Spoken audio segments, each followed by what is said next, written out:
Faith and religion for me was awkward as a child. When I was real young, my parents were Christians and served the Lord, but there was a lot of stuff that came in when I was around like middle school and high school. My parents got divorced when I was 9. We weren't really going to church. I didn't start going to church until I was 23. It's when I handed my life over to the Lord and started serving Him. After high school, I went to college for architecture. After I got out of that, I was running a company for 3 years, and I wasn't happy in my life, and I was born again, but I was not serving the Lord. I wasn't following Him. Through a series of events, I got depressed. I was, late at work, and there was a lot of stuff going on. I got to this breaking moment in my life where, God reminded me of some things that He told me when I was younger. I ended up just handing my life over to Him at that age when I'm designing homes and stuff. And then I started going to this church, and I met some YWAMers at the church. They were talking about smuggling some Bibles into a closed country, and it was like something inside of me turned over, and I was just like, I felt like I was called to something bigger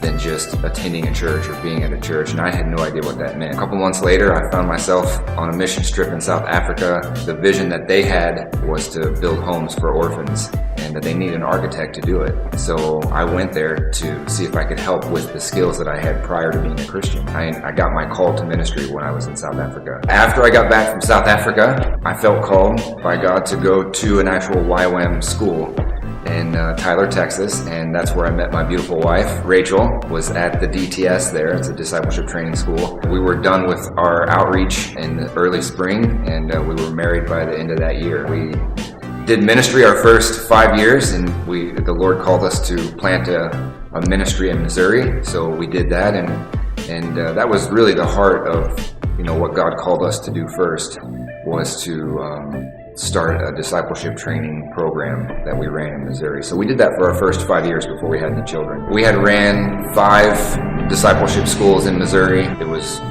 going really well. We ended up renting a space. We had a building, a ministry, everything, running our discipleship schools. And then the last school we did there, we were halfway through it, and the Lord told us to shut the school down, to walk away from all of it. And there was a whole series of things that happened. It was a moment, it was a test for us of will we obey God in a moment of being a leadership and doing a ministry that seemed successful. We knew it was from the Lord, so we shut the ministry down, and we just waited. And in that time that we waited, we had our first daughter, Ellie. We got a call from Rachel's pastor that she grew up with here in Minnesota. He offered me a position as the associate pastor and youth pastor. Prayed about it, and it took a couple months for the details to be worked out, but we felt like it was from the Lord. So we up and moved our family up here. And why would anyone plant a church in Jordan?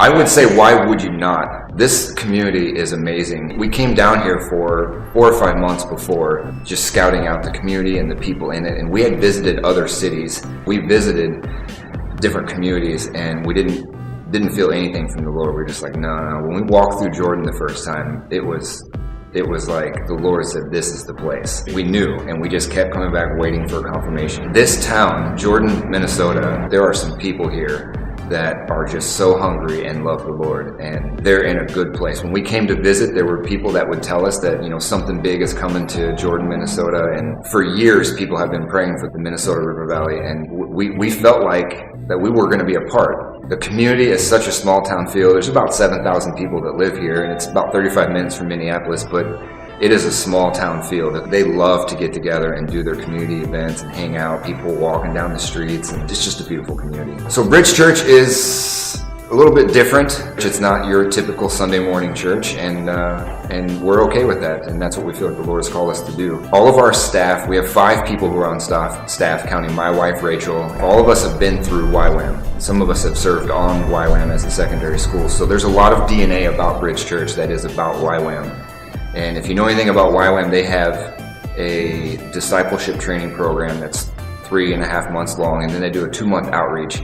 And their heart is discipleship. And we felt called by God to start a church. We feel called to be a missions organization and a church on Sunday morning. Bridge Church, that's what we do. We're the heart of what we do is our Bridge Discipleship School. We're very relational. We like to connect with people. So we actually sit around tables on Sunday morning. We have table discussions. We didn't do a Sunday morning service first. We felt called to start our Sunday night prayer meeting, which was Threshing Floor, on Sunday nights, and then we started a discipleship school first before we launched our Sunday morning. Our first school, we had 12 students that were committed to the school. We have seen some people that started coming to our threshing floor on Sunday nights. We built a relationship with them to the point where they recruited through the discipleship school. We've seen them come through the discipleship school, and we've seen them just in a short time. I mean, we've only been doing ministry in Jordan for about 8 months, and we have seen people that have finished the school and now are helping lead the discipleship school that we are currently in right now. So it's just amazing to see what God can do. We've seen people that